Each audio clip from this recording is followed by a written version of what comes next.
Hola amigas y amigos, bienvenidos y bienvenidas a la clase de hoy de puntajenacional.cl en vivo. Desde nuestros estudios en Santiago de Chile damos inicio a esta nueva clase número 7, donde vamos a continuar los contenidos relacionados con texto argumentativo, con lecturas de texto argumentativo. De tal manera que vamos a seguir profundizando en los aspectos teóricos y conceptuales, al mismo tiempo que vamos a revisar ejemplos de DEMRE donde se abordan textos argumentativos. Como siempre, las saludamos y los saludamos. Tal vez hoy día nos inunda una alegría más particular que la de los días anteriores, porque ayer la selección nacional triunfó y yo creo que todo el mundo anda más feliz por ese triunfo histórico. A algunos les puede gustar más, a otros menos el fútbol, pero la atmósfera de alegría de ayer era algo indudable.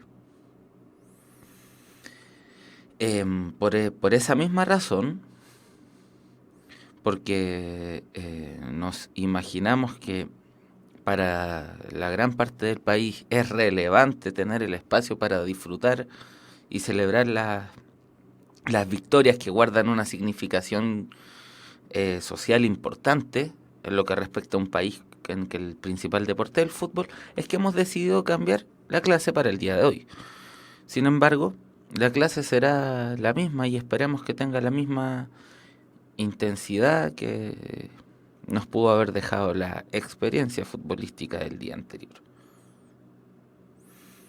Em, ¿Desde dónde nos ven hoy?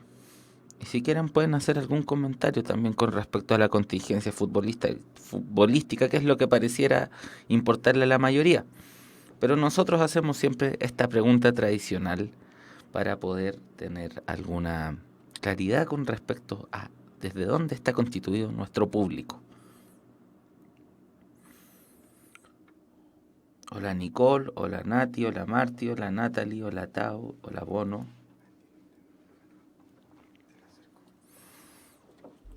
Juan nos ve desde Antofagasta, Nicole nos ve desde Valdivia,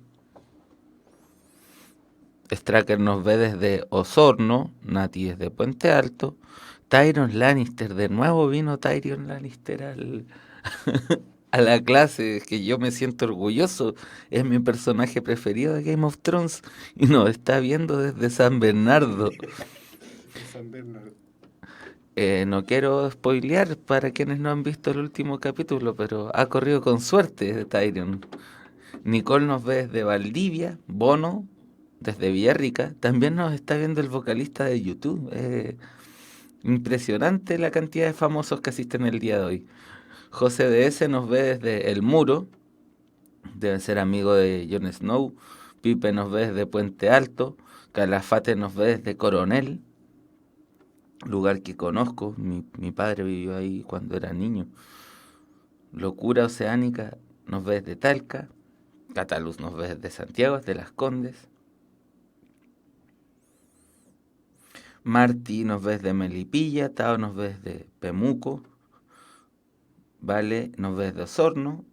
Spinetta Invisible, uno de los mejores momentos de la trayectoria musical de ese genio del rock y de la poesía que fue Luis Alberto Spinetta. Te celebro mucho, Tunic. Eh, Beder, tenía la esperanza de que estuviese la profe Linda. Bueno, está el profe Feo, pero igual le podemos sacar provecho a la clase. Danke nos habla del el príncipe Oberyn, que es el chileno. Que bueno, ahora todas las series siempre tienen un chileno. Galambrito nos ve desde Lota. Eleonor nos ve desde Conce. Natalie nos ve desde Ovalle.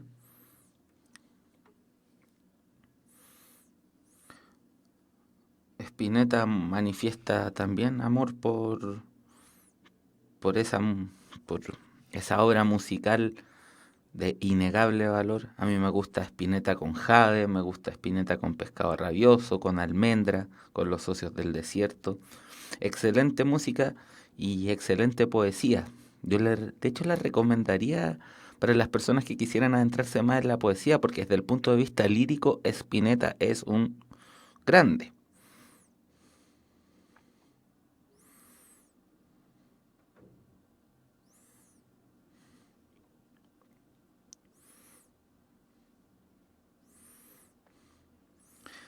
Starker me hace preguntas que corresponden con mi vida privada y que las mantendré entonces donde tienen que estar, pues en mi vida privada, ¿cierto? Bueno, ¿se acuerdan lo que vimos en la clase anterior? Aunque yo estaría encantado de hablar de Game of Thrones permanentemente, mi tarea aquí, digamos, mi deber para con ustedes es hacerles una clase de lenguaje y comunicación. La clase anterior, el tema que abordamos fue lectura de textos argumentativos.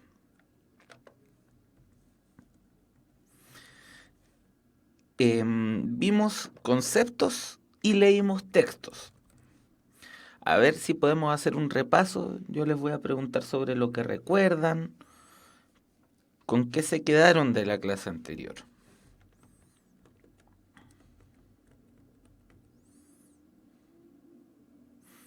Ya, estructura de un texto. Vimos la estructura de un argumento, sí. ¿Cómo está compuesto un argumento?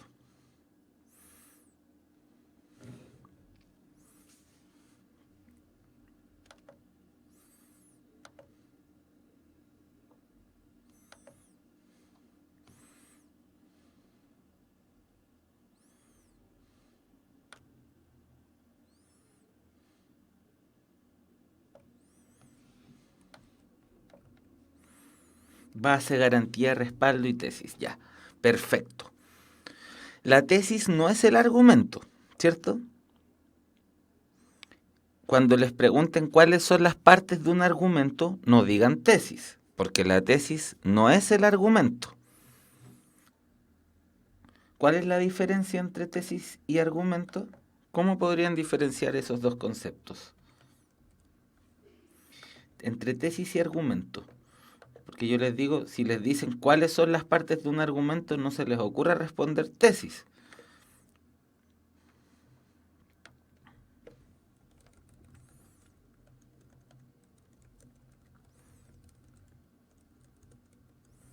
A ver, a ver. La tesis, ya, base, garantía y respaldo. Efectivamente, esa es la estructura de un argumento. Todo argumento, si lo miramos de forma más detenida, debería tener al menos base y garantía. También esperamos de un argumento que haya respaldo. Un argumento con respaldo es evidentemente un argumento más fuerte. El argumento se desprende de la tesis. Se desprende es una manera de decirlo. Busquemos un verbo más adecuado, aunque vas bien.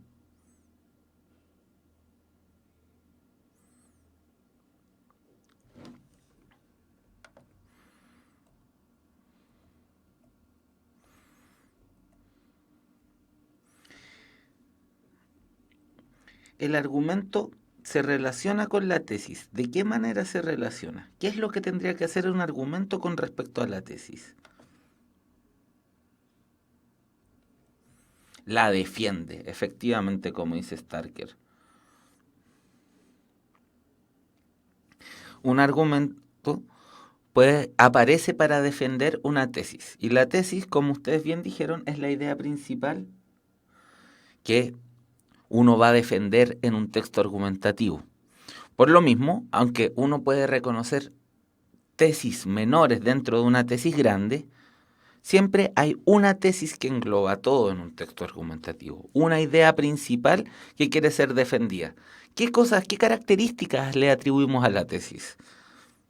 ¿Qué aspectos tenía que tener una tesis para ser una tesis?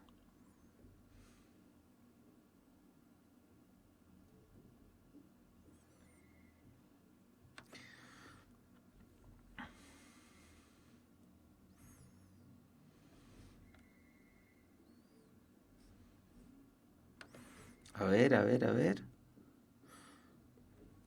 Una tesis.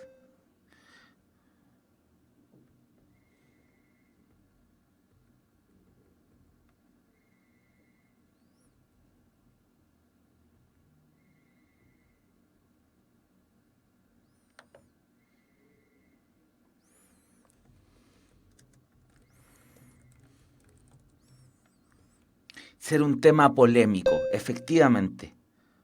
Una tesis tiene que ser un enunciado polémico sobre algo en la medida en que un texto argumentativo, o sea, si uno va a argumentar sobre algo, es porque ese algo sobre lo que uno quiere argumentar no es algo sobre lo que exista pleno acuerdo.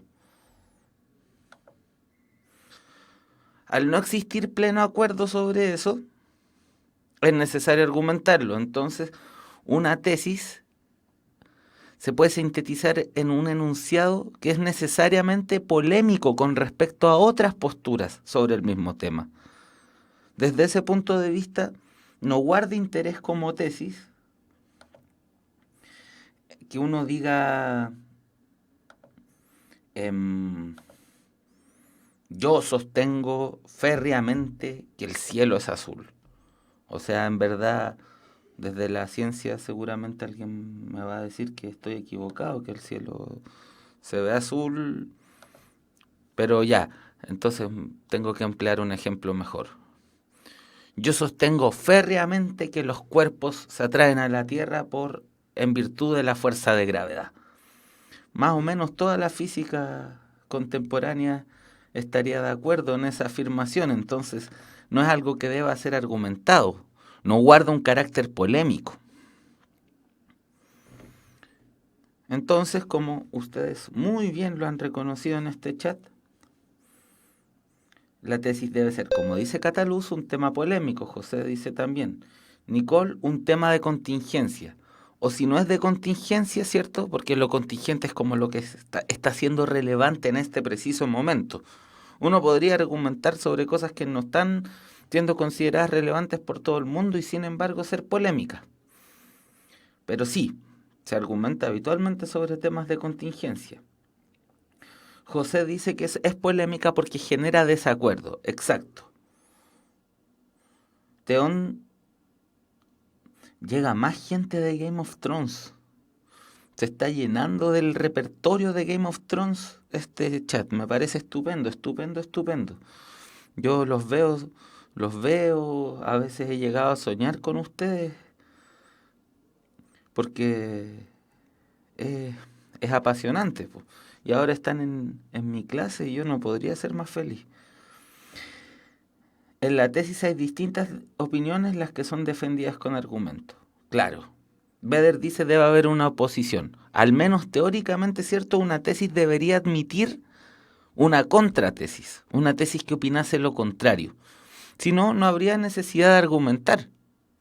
Si fuese la intención solo transmitir información, transmitir el conocimiento que se ha producido sobre una determinada materia, no sería necesario un texto argumentativo. Para eso nos valemos de las formas discursivas de la exposición, del texto expositivo, ¿cierto? Perfecto. Entonces tenemos la tesis que posee esta característica y la podemos defender con uno o con varios argumentos. Y ahí es cuando reconocimos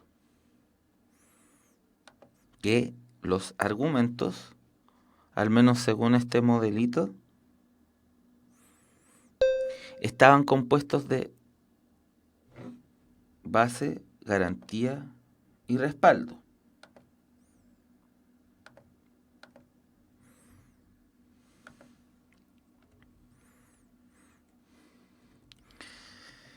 Aquí estaba clásicamente, ¿cierto?, el juego de el porqué.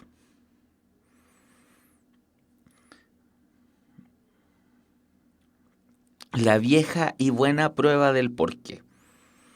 Decimos que un argumento, que es como la unidad más general, se compone de estas tres partes: de la base, la garantía y el respaldo. ¿Cómo definíamos entonces esta composición, esta estructura de argumento? Y ojo, evidentemente es más ordenado, más explícito y más legible un texto donde la tesis aparezca enunciada claramente, la base, la garantía y el respaldo aparezcan en ese orden y las pudiésemos distinguir con completa claridad, po. Eso es súper bueno, da cuenta de una súper buena voluntad del autor porque nos dice, yo quiero que me entendáis. Pero hay autores que les gusta hacerse los oscuros o también hay formas más literarias, artísticas o juguetonas, no necesariamente hay mala voluntad, en que una argumentación puede aparecer implícita, en que la tesis hay que desprenderla del texto. No, que no aparece todo esto así como en una estructura tan clara. Por eso, por una parte, es importante aprender lo que son conceptualmente, pero luego leer textos argumentativos.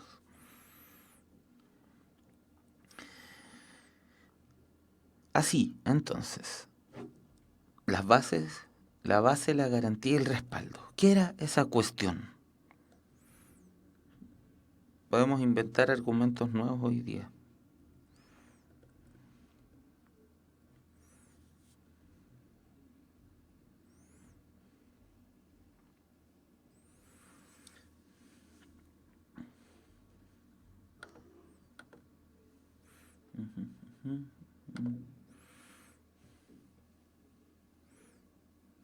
José dice, Game of Thrones ha sido una de las mejores series del último tiempo.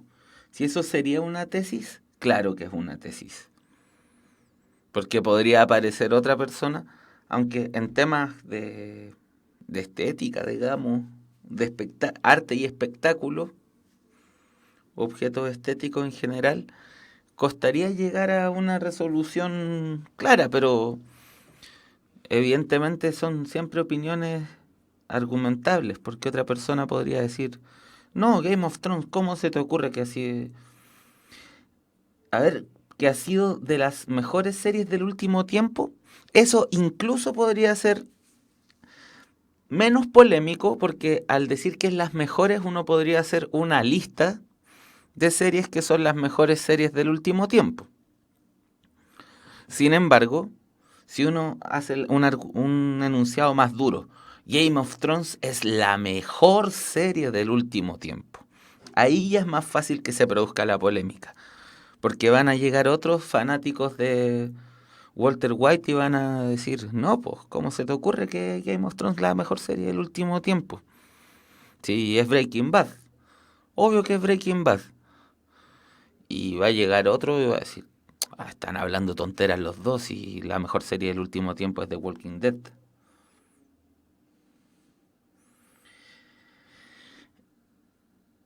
Entonces, ante ese nivel de desacuerdo, podemos hacer dos cosas. La primera es aceptar que todos pensamos distinto y tenemos gustos distintos y bueno, que cada quien se quede con su serie favorita. O discutir y empezar a establecer argumentos y criterios para discutir cuál es mejor. Evidentemente, cuando el tema se trata de definir qué serie es mejor, uno discute por deporte. Y hay varios que nos gusta ese deporte de discutir. Que nos gusta algún deporte, digo yo, ya está bien. Pues. Bueno, disculpen, me atoré un poco. Orange is the New Black, también esa serie es buena. Los canales de series deberían sponsorear nuestras clases. Claro, cuando el tema se trata de qué serie es mejor, uno puede discutir por deporte y pasarlo súper bien haciendo eso. Pero hay temas de interés público, decisiones que en una sociedad que tiende a ser democrática deben tomarse teniendo en cuenta la discusión que ha establecido la mayoría de la población, aunque o al menos las expresiones de la sociedad civil que están interesadas en legislar o en definir políticas públicas, etcétera, etcétera, etcétera, o decisiones colectivas que se dan a cualquier nivel, desde si se apoya o no se apoya una toma, o incluso a nivel doméstico. ¿De qué color vamos a pintar las paredes? Entonces, hay discusiones en las que hay cosas en juego en la argumentación y que por lo tanto uno no puede simplemente disolverlas diciendo, bueno, que cada quien piense lo que quiera, porque hay que resolver asuntos colectivos.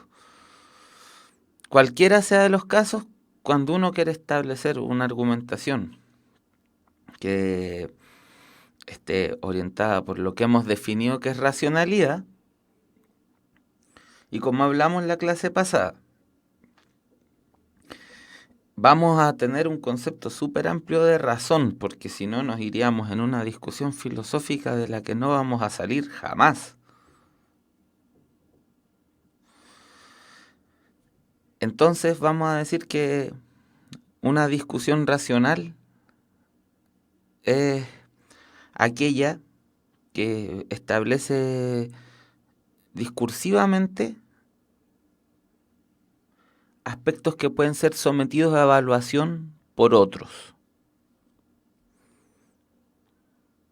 en su validez. Evidentemente la lógica ayuda harto, pero no todos los problemas pueden ser resueltos con lógica pura. Hay veces en que se apela a valores, a creencias del sentido común, etc. Entonces, un argumento racional se supone que tendría estas partes: base, garantía y respaldo, que es lo que me está pidiendo Dani Molina.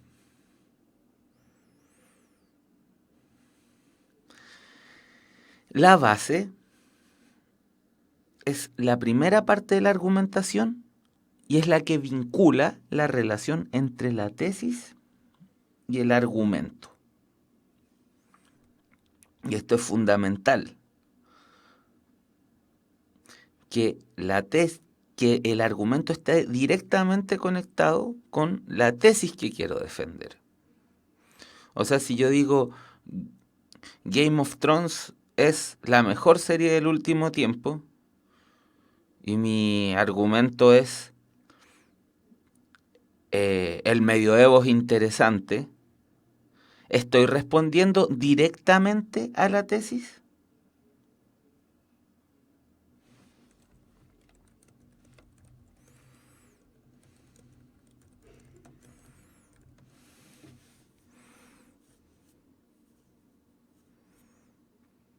A ver.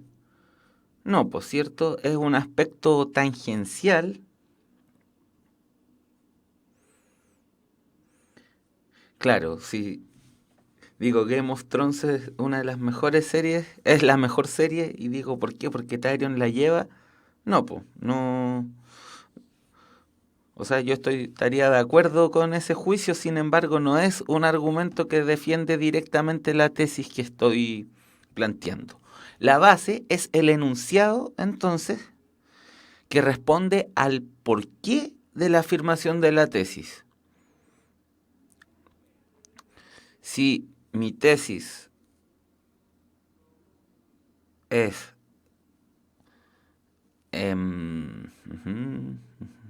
a ver, pensemos en algo que sea polémico, pero no tanto para que el chat no se incendie en discusiones y nos desviemos del tema.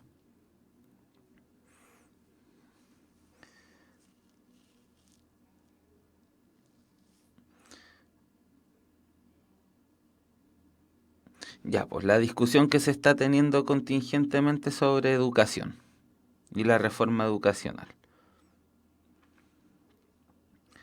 ¿Alguien podría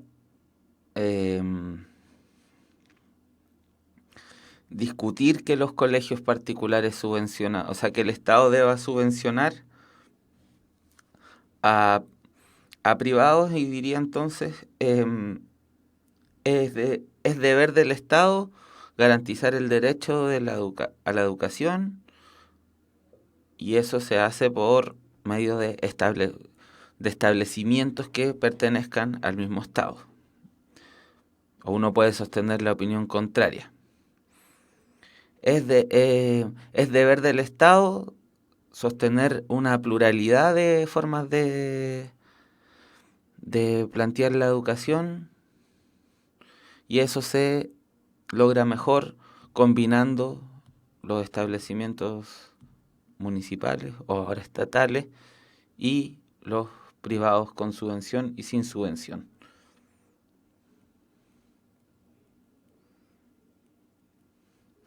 Entonces, ante cualquiera de esas dos opiniones, uno les puede preguntar, ¿y por qué? La respuesta a ese ¿y por qué? Es la base. Por eso uno dice, la base es el porqué de la tesis.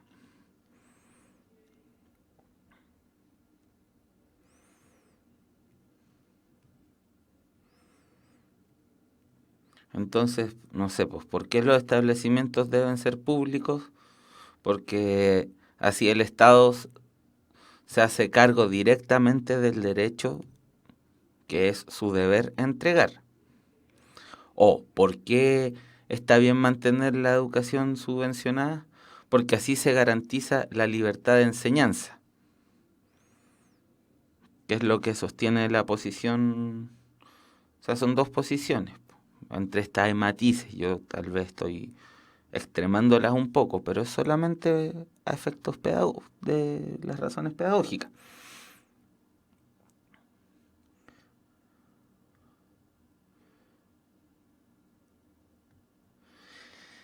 La base entonces, el porqué de la tesis. Pero luego de que uno dice la base, uno tiene que fundamentar la base. Tesis, fumar es malo. ¿Por qué? Porque produce enfermedades. Entonces, eso deja un espacio a decir otro. ¿Y por qué? Bueno, porque la ingesta de nicotina, de humo y tales sustancias tiene tales efectos en el aparato respiratorio, en la presión sanguínea, en la salud coronaria y, y te vuelve más propenso a tal y cual enfermedades. Es decir, la garantía es el porqué a lo que la base deja dando bote. Finalmente, entonces, o sea, la garantía le pone, sostiene la base sostiene la tesis. Y luego, entonces, para que el argumento tenga más fuerza, se acude al respaldo. ¿Qué particularidades tiene el respaldo? El respaldo son datos duros extraídos de estudios científicos, argumentos de autoridad o hechos del sentido común que vendrían a ser indiscutibles. Habitualmente no hay nada más fuerte, al menos en los sistemas discursivos en los que nos movemos en las sociedades contemporáneas, que el argumento de la ciencia. Aunque un argumento científico siempre es maleable. O sea, siempre una misma conclusión científica se puede orientar para sostener distintas posturas. Por eso también acá hay algo de retórica, de la forma en que uno ordena y presenta la información.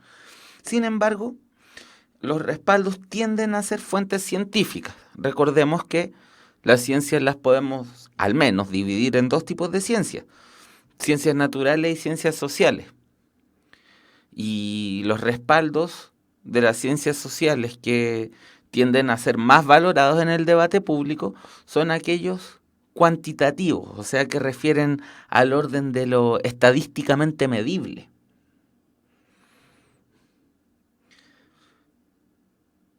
En otro, dicho de otra forma, a porcentajes, encuestas, 1 de cada 5, 10 de cada 28, 500 de cada 2. No, pues eso no se puede, ¿cierto?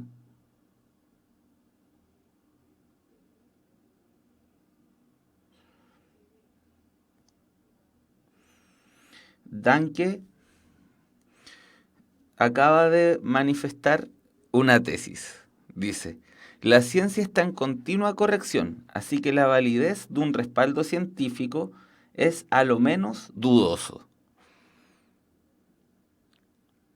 O sea, podríamos sintetizar la tesis de Danke en términos, la ciencia no es completamente confiable. Mira tú, habrían otras personas que te dirían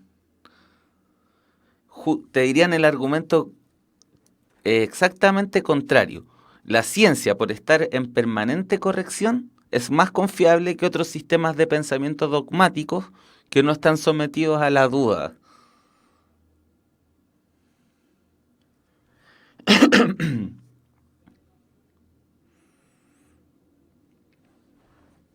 Ese tema es una larga discusión en la filosofía de la ciencia. Me desviaría un poco, pero si Adán que te interesa ese tema, hay un tipo que se llama Paul Feyerabend, inglés si no me equivoco, que precisamente postula que la ciencia no debería tener más autoridad que otras formas de producir saber.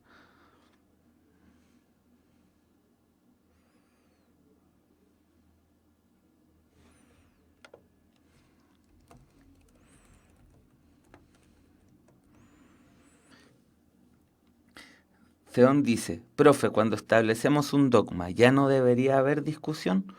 En efecto, lo dogmático, por definición, se opone a lo racional, porque lo racional aspira a discutir las cosas y lo dogmático da verdades por dadas. Pero ahí hay un problema grande, pues porque uno siempre puede acusar de dogmático al resto y asumirse como racional uno. Sin embargo, todo sistema racional supone axiomas o creencias valóricas o de postulados de distintos tipos que no son probables racionalmente. Entonces, el dogmatismo es como los piojos, po. Son siempre los demás los que lo tienen.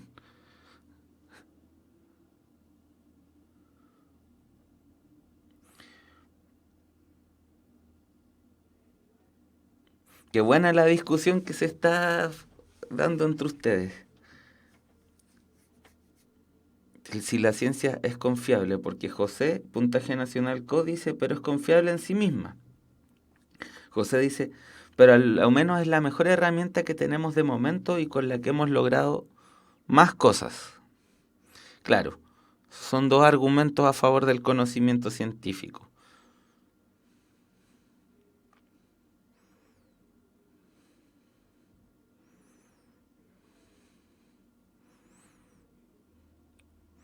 Ven,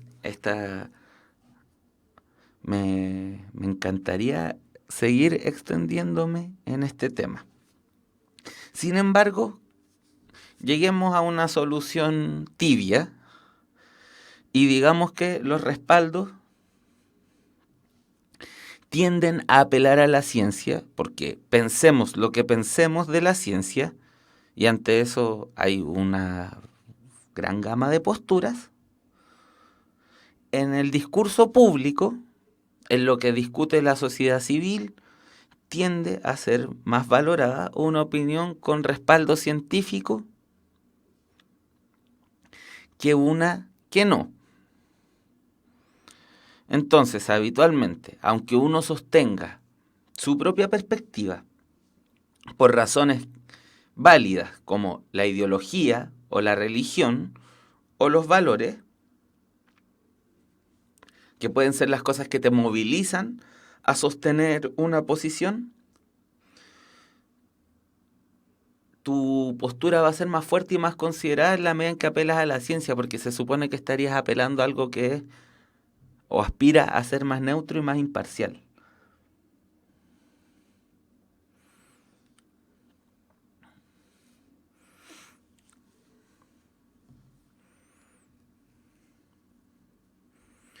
Ya, entonces, aquí repasamos lo visto en la clase anterior. ¿Qué me queda por decir? Que la argumentación evidentemente tiene una parte racional, que es la que busca el convencimiento, pero también consideramos argumentativo aquello que se funda en la persuasión. también conversamos harto sobre eso, ¿cierto? Lo persuasivo era lo que tenía que ver con orientar las conductas u opiniones de las otras personas por medio de las emociones.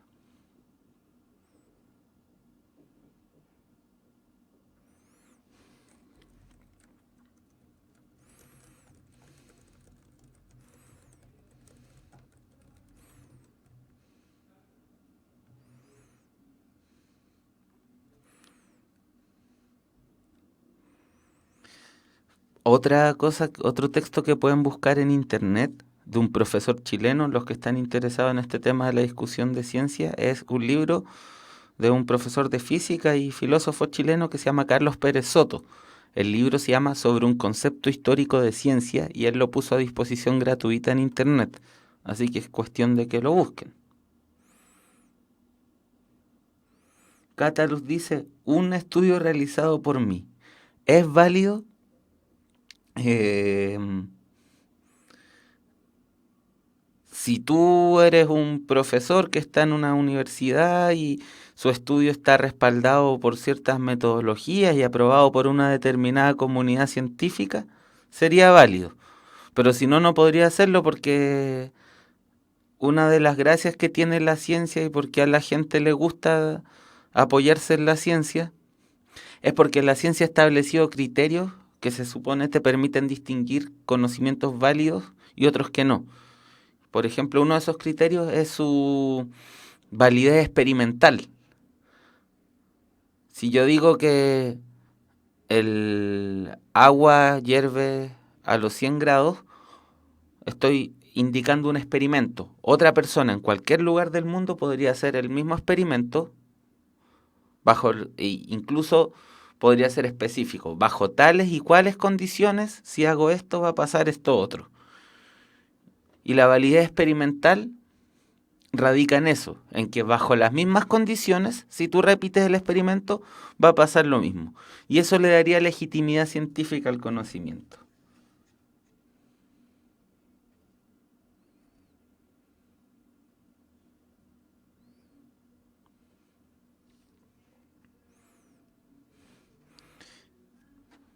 Es muy interesante la discusión.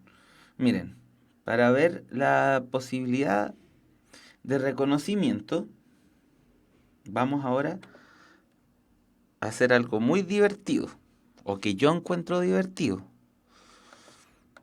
Vamos a buscar la tesis en un poema. Este poema es de una de las ídolas de la poesía latinoamericana,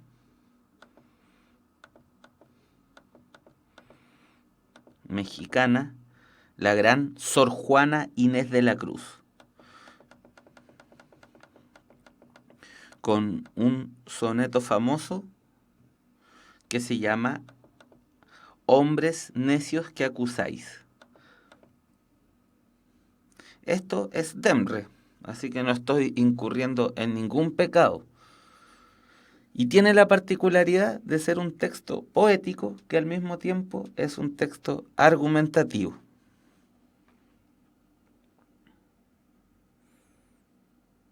Claro, del mismo país que don Ramón y doña Clotilde.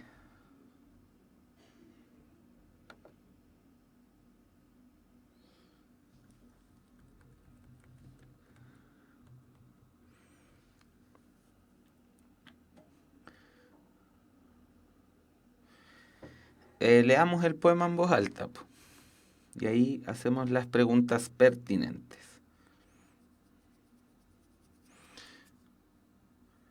Oh, ya, esto no puede ser. Está Teón, está Tyron y está Aria en la clase. Ari. Está todo el elenco de Game of Thrones. Miren, este poema es un poema que plantea un argumento, plantea una tesis. O sea, es un poema que además del carácter poético tiene un carácter argumentativo.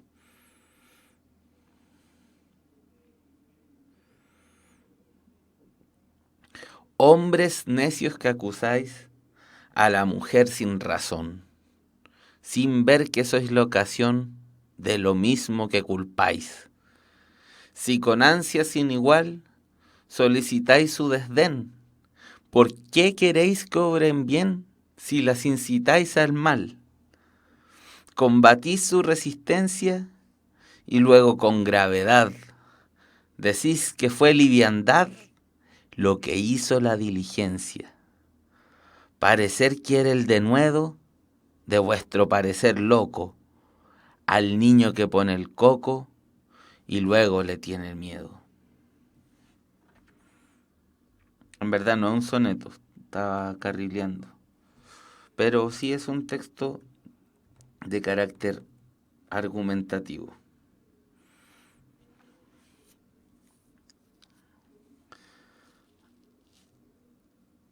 Voy a poner el link ya.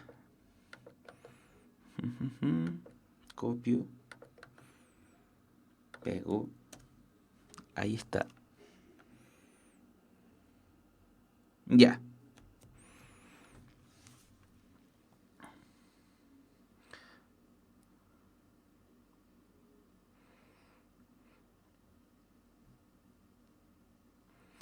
¿Qué entendieron del poema? La primera pregunta que hay que hacer.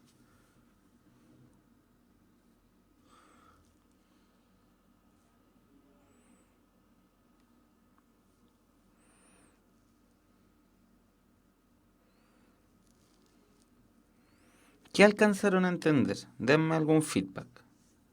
Nada. Walter White.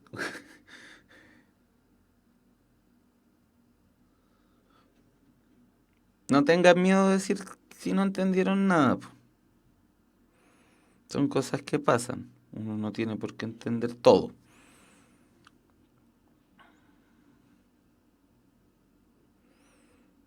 Bien Beder dice, creo que el hombre replica la acción de la mujer siendo que ellos mismos participan.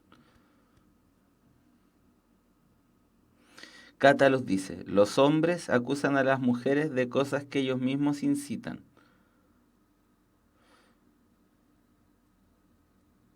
José dice, Sor Juana critica a los hombres que critican injustamente a las mujeres. Tao dice, lo que hacen las mujeres es por culpa de los hombres. Dan que dice, habla sobre la mujer actuando en consecuencia de la situación en la que coloca el hombre.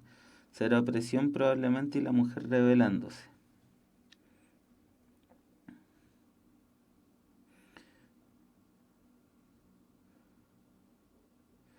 Ya. Sí, pues sí, están entendiendo bien. Dice que los hombres son necios, y necios que no saben, tienen una ignorancia, porque acusan a la mujer. ¿Por qué la acusan? Por liviandad.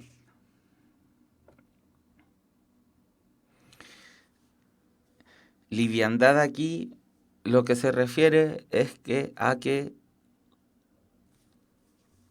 la seducen y luego de obtener su cometido seduciéndolas, las critican en público. A Sor Juana esto le parece de una hipocresía mayor. Entonces les dice que son necios porque no ven. A ver, la tesis es que los hombres acusan a la mujer sin razón. O sea, la tesis es, los hombres son necios al acusar a las mujeres.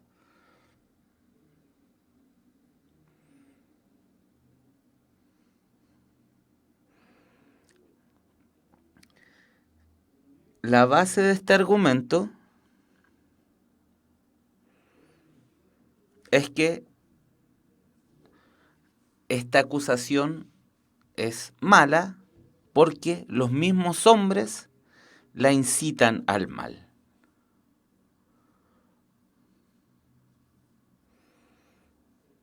¿Y cómo lo hacen? ¿O por qué?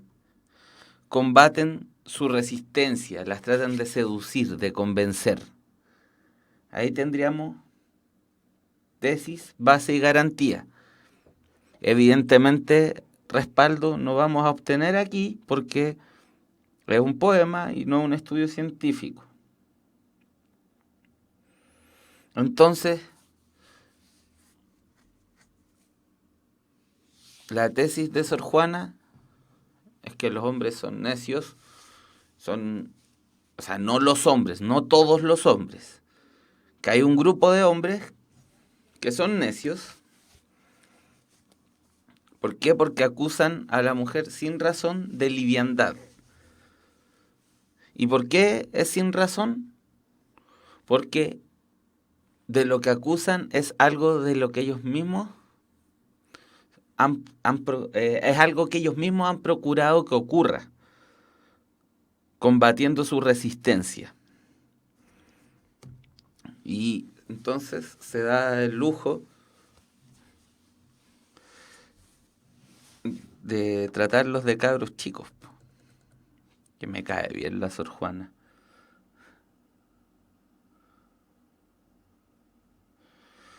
Dice, parecer quiere el denuedo, el afán, de vuestro parecer loco, al niño que pone el coco, el cuco en México, es un monstruo, una historia que se usa para asustar a los niños, y luego le tiene miedo.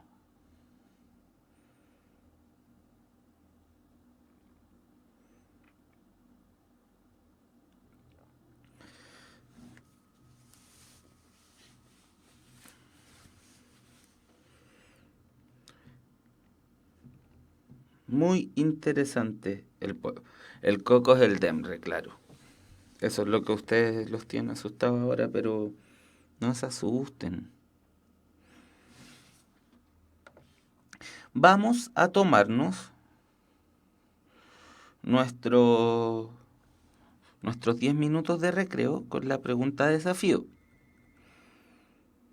La pregunta desafío se desprende del poema anterior y es la pregunta 31, una pregunta de comprensión lectora que apunta a la habilidad de sintetizar. Dice, ¿cuál de los siguientes enunciados sintetiza adecuadamente el contenido de los versos anteriores?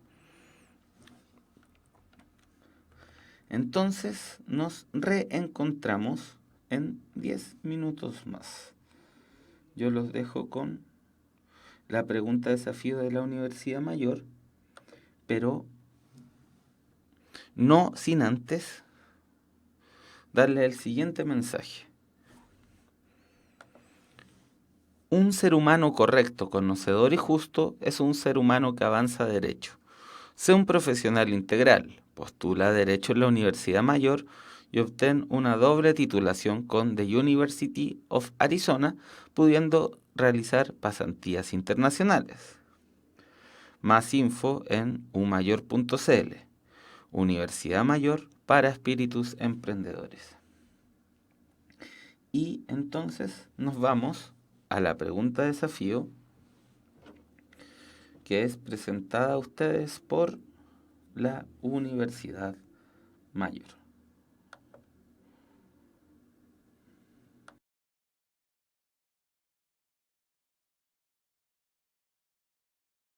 Voy a poner el link del ensayo en el chat para que puedan volver al texto.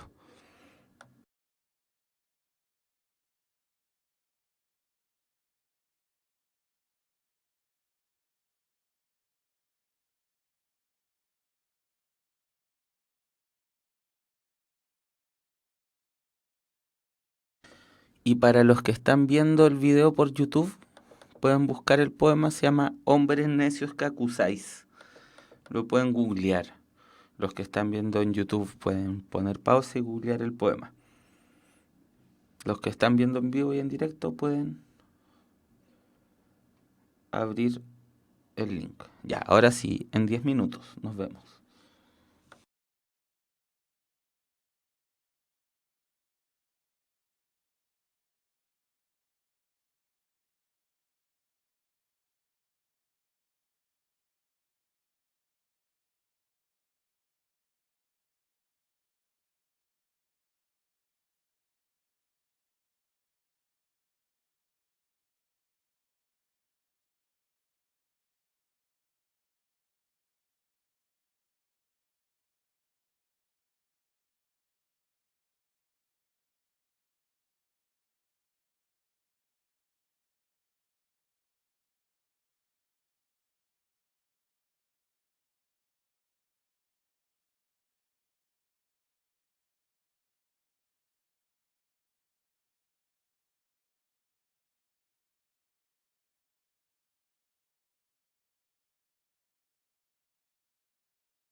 volvemos a responder nuestra pregunta de desafío presentada a ustedes por Universidad Mayor.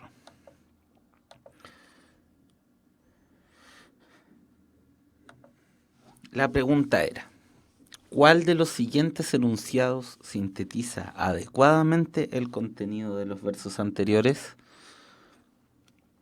A.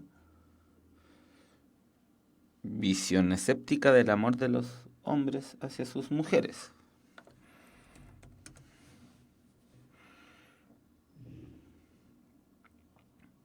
B. Crítica a la actitud de las mujeres osadas. C. Inconsistencia de las actitudes de los hombres en el amor. D. Impetuosidad y temeridad de los avances amorosos de los hombres, del hombre. E. Hipocresía de los amantes frente a la sociedad. ¿Cuál es buena?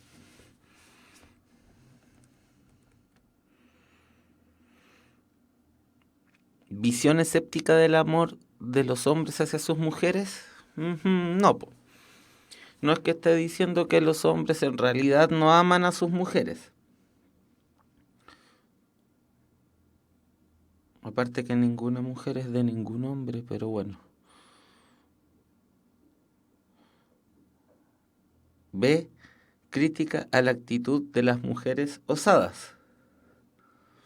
No, pues no está criticando a las mujeres que son más osadas en términos amorosos. C. Inconsistencia de las actitudes de los hombres en el amor. Esa es correcta. Algo inconsistente, o sea, sobre todo cuando se habla de una actitud inconsistente, es cuando el discurso y los actos no coinciden.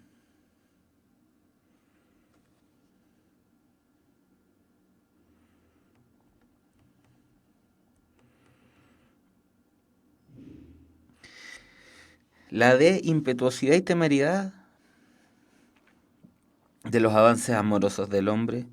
No, pues no está diciendo que son temerarios. Está diciendo que son medios cobardes incluso, pues si hace esa analogía con el cuco, ¿cierto?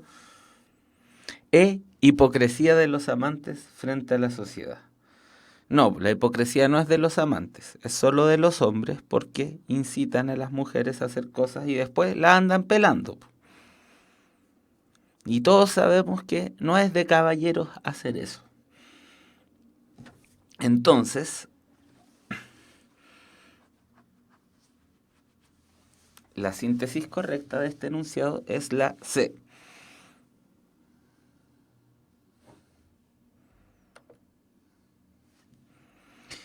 Inconsistencia de las actitudes de los hombres en el amor. Veamos más preguntas sobre este poema. La comparación de los hombres con niños pequeños que hace el hablante se basa en A. Su común tendencia a jugar constantemente. B. El temor que les causan los efectos de sus propios actos. C. Su gran capacidad para engañar con sus juegos. D. Una total ausencia de responsabilidad respecto de sus actos. E. Su falta de tino en las relaciones con los demás. A ver.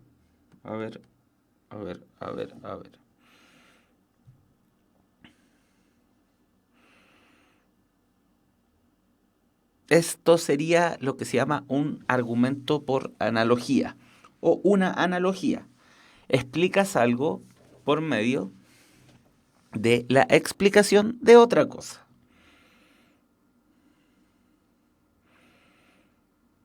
Sí, José, toda la razón. Parecer quiere del denuedo de vuestro parecer loco al niño que pone el coco y luego le tiene miedo. O sea que el niño crea el coco en su mente y luego se asusta cuando cree verlo, cuando en realidad es su propia creación. Exactamente. Es la B. Se compara a los niños con hombres por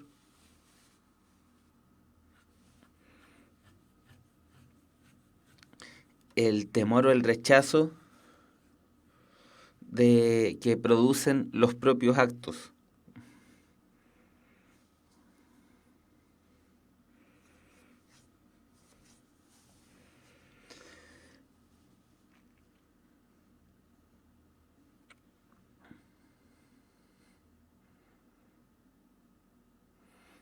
de acuerdo a la cuarta estrofa, el comportamiento de los hombres hacia las mujeres puede ser calificado de A, temerario, B, aparente, C, desdeñoso, D, fanfarrón y E, inmaduro.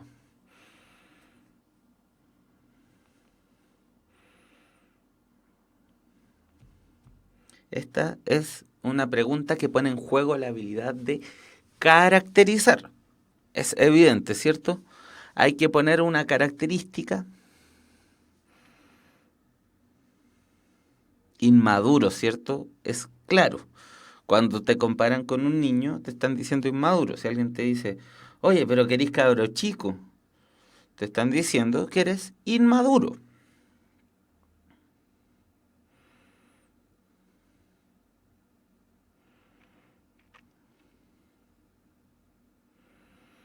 Ya, vamos a ver otro texto ahora.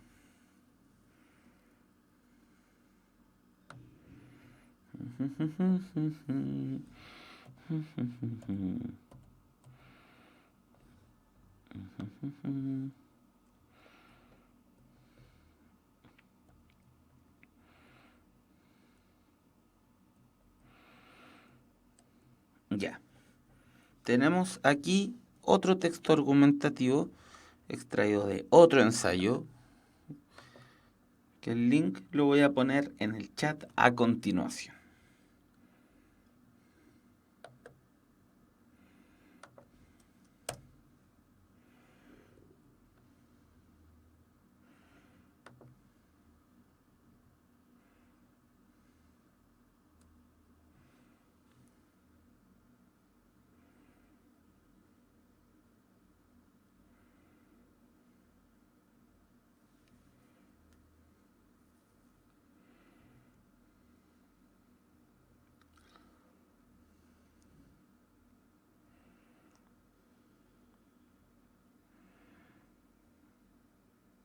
Se cambió. Ahí sí, ya. Revisémoslo.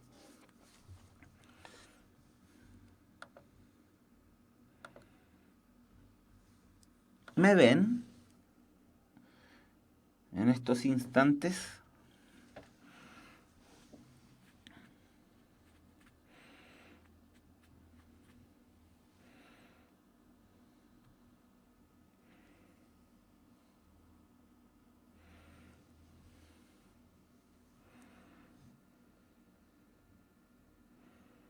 Ya, súper. Voy a sacar...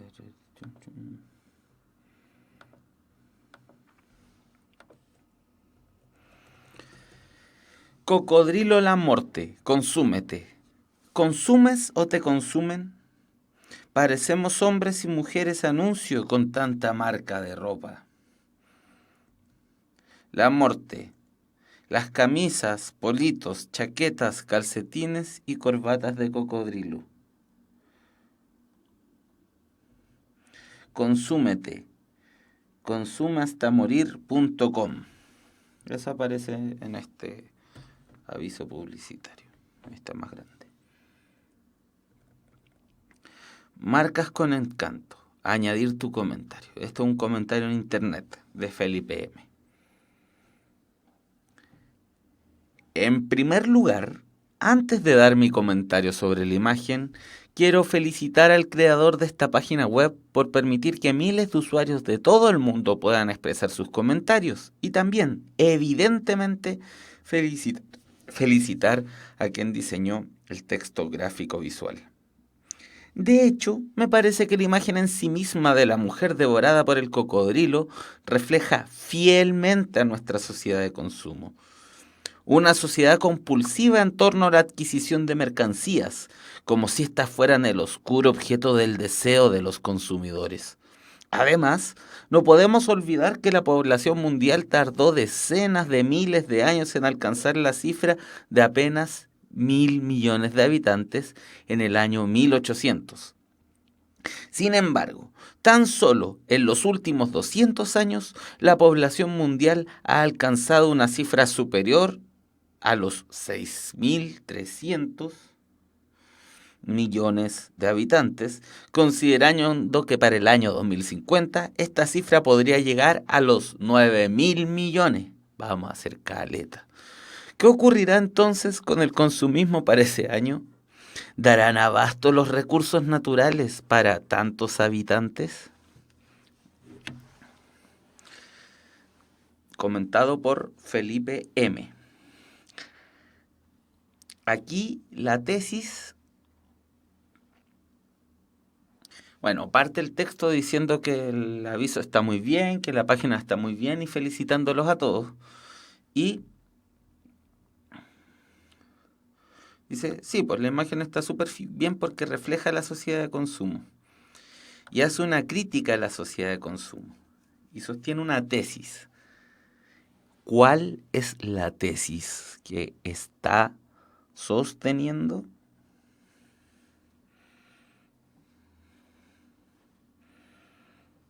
Con respecto al que les doy la pista. Crecimiento demográfico y consumo. No lo enuncia como tesis, pero lo deja entrever.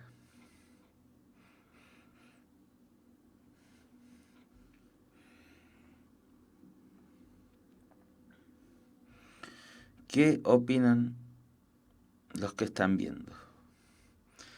¿Qué opina Andrés Rojas de esto?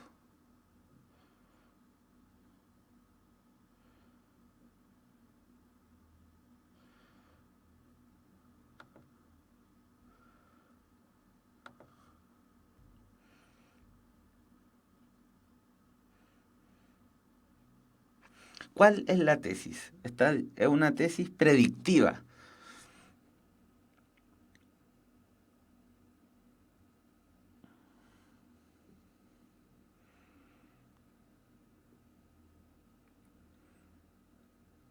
Teón, vas bien, pero formúlalo como tesis.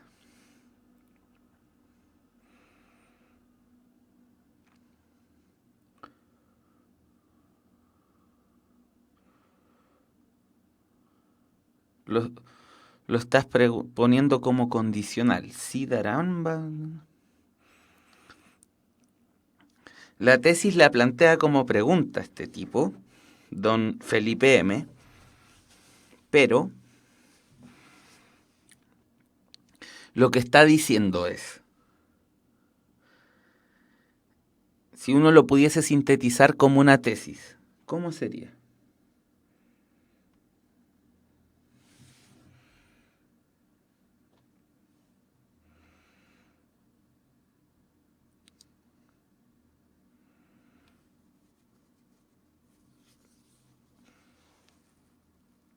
Eso, como lo dijo José, como lo dijo Nicole, como lo dijo Teón Greyjoy. La tesis es, al ritmo del crecimiento demográfico, los recursos naturales no van a alcanzar. ¿Y por qué no van a alcanzar? Porque el consumismo nos hace requerir un nivel muy grande de producción de mercancías, y para producir mercancías se necesitan recursos naturales, y sin embargo somos cada vez más y más y más y más y más. Entonces, esta persona cree que llegado un momento no van a haber recursos naturales para producir tantas mercancías.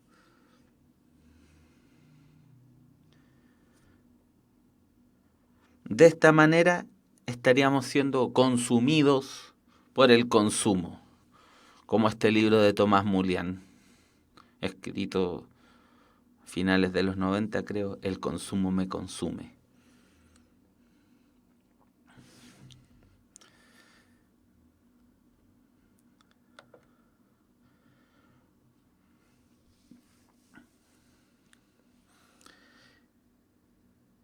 ¿Qué opina Andrés de esto?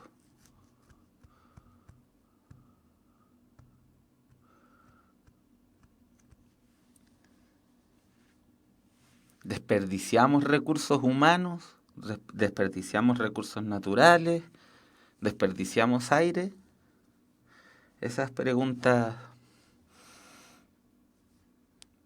se vienen a la mente cuando uno piensa, tenemos una necesidad compulsiva de consumo, pero ¿requerimos todas estas cosas? Son temas para reflexionar y que evidentemente no hay una sola respuesta. Son los temas que nuestra civilización tiene planteada como necesidad para resolver.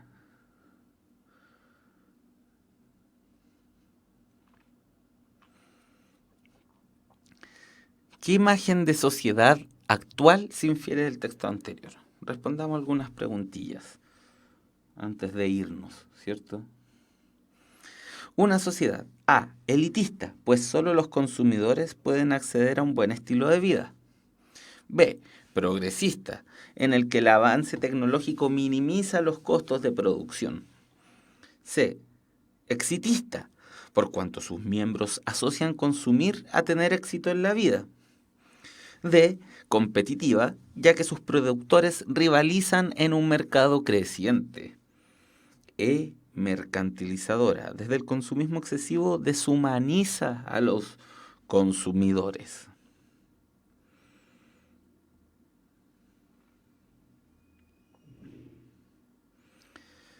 ¿Cierto? Es otra pregunta en que la habilidad puesta en juego es la habilidad de caracterizar.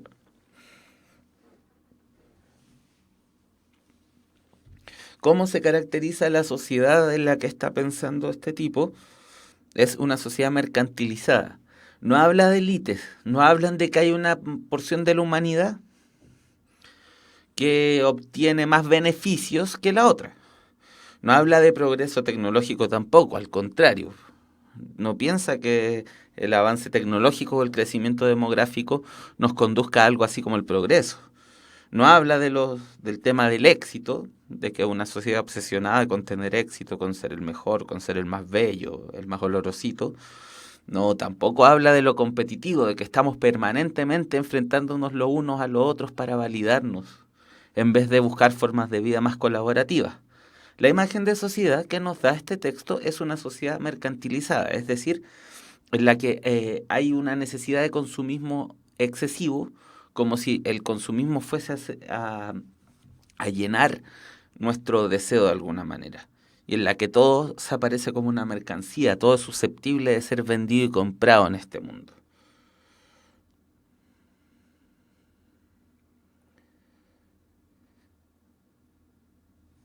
Entonces la respuesta correcta es la E.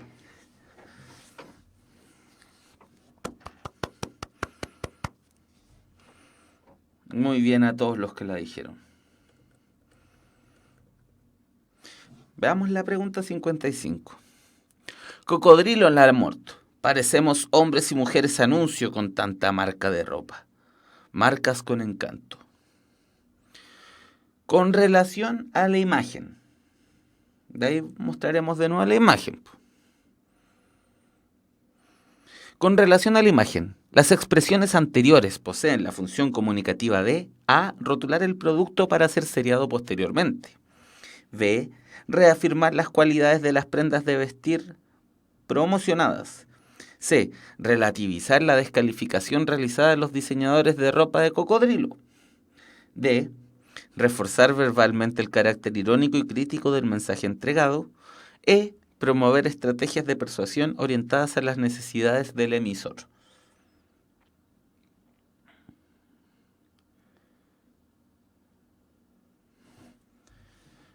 ¿Qué función cumplen? Es la interpretación de elementos verbales en torno a un texto visual. Eso es lo que se nos pide hacer aquí. O sea que veamos qué función cumplen los elementos verbales con respecto al texto visual.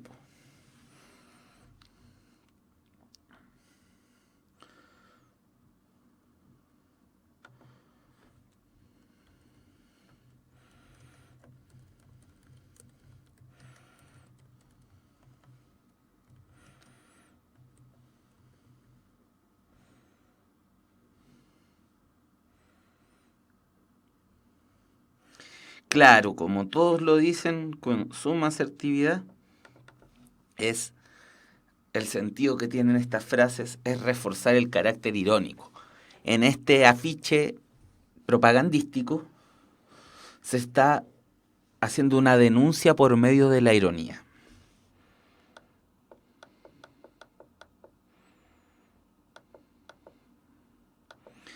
¿Se acuerdan lo que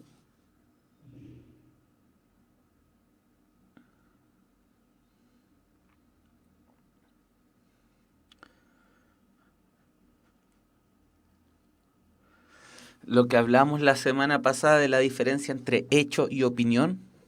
En cuanto a la opinión siempre está orientada subjetivamente desde un punto de vista particular que está influenciado por experiencias, gustos, valores, aprendizajes, etcétera, etcétera. En cambio, el hecho no, no es acompañado, no manifiesta juicios de valor, solo manifiesta cosas que o ocurren o no ocurren. Entonces, la pregunta número 56 dice, de acuerdo al texto escrito por el usuario, ¿cuál de las siguientes opciones presenta una exposición de hechos y no una manifestación de opinión? Vamos viendo una por una. A. Me parece. Ahí ya sabemos que hay una opinión, porque dice me parece. Me parece que la imagen en sí misma de la mujer devorada por el cocodrilo refleja fielmente a nuestra sociedad de consumo. No, no es un hecho. B. En primer lugar, antes de dar mi comentario sobre la página web, quiero felicitar al creador, o sea, mi comentario sobre la imagen, quiero felicitar al creador de esta página web. Ahí también hay una apreciación, de hecho un intercambio afectivo.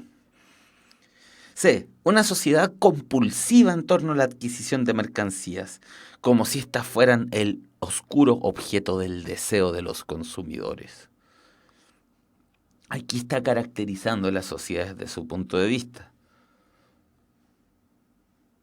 Otras personas podrían decir que vivimos en una sociedad altamente productiva donde las personas están orientadas al logro y tienen capacidad de consumo para satisfacer sus necesidades biológicas y culturales de la mejor forma posible en toda la historia de la humanidad. ¿Cierto? Es una opinión personal. D. En los últimos 200 años, la población mundial ha alcanzado una cifra superior a los 6.300 millones de habitantes.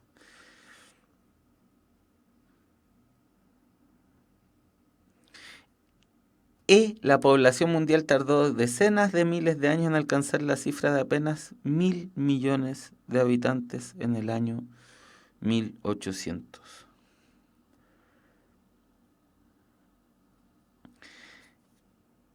La E es muy imprecisa en su formulación, porque aparte no habían censos ni se sabía la población humana en general. La D es la que da por sí misma un hecho. Aparte, Theon ha hecho un comentario bastante inteligente de marca textual. Dice apenas. Apenas ya es un indicio de opinión.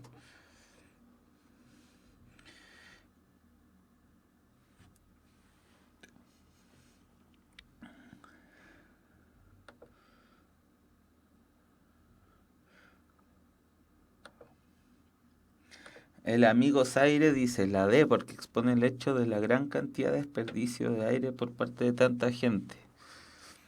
Cáceres Seba dice es una suposición.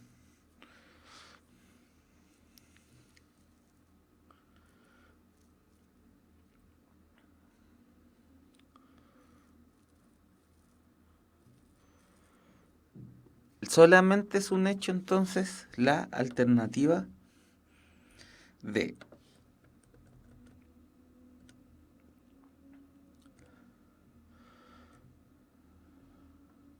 Este texto lo vimos la semana pasada.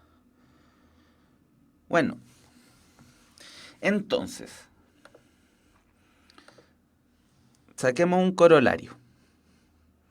Un texto argumentativo o los textos argumentativos empiezan a existir en base a que la convivencia humana produce legítimos y necesarios desacuerdos. El texto argumentativo es una disposición discursiva que tiene como objeto convencer o persuadir al receptor de que adopte una actitud, opinión o pensamiento o conducta. Esto se hace por medio del convencimiento, que emplea las vías racionales, es decir, el lenguaje en el que nos podemos entender todos, que se puede evaluar y se puede someter a evaluación la validez de lo dicho o no, o persuasivo.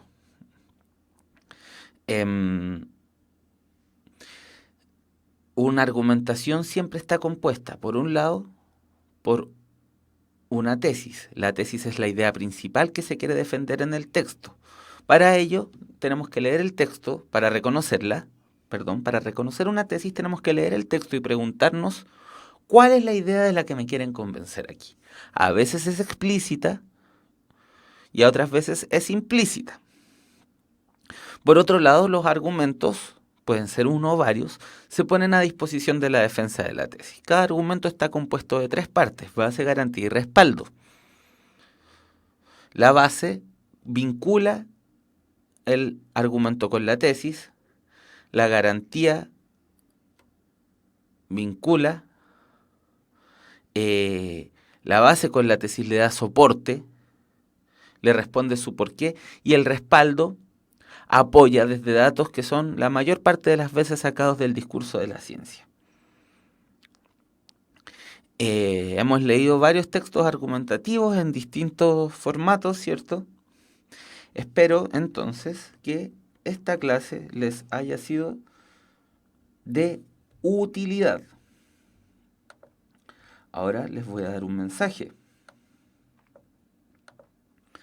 En un mundo hiperconectado, la comunicación requiere de profesionales integrales. Postula a periodismo en la UMayor y estudia en la única escuela en Chile que otorga un doble título que te valida en toda la Comunidad Europea. Descubre toda la info en umayor.cl. Universidad Mayor para espíritus emprendedores. Y con este mensaje de nuestros auspiciadores, yo me despido por el día de hoy. Nos vemos el próximo miércoles. Les deseo lo mejor y buena semana. Cuídense mucho.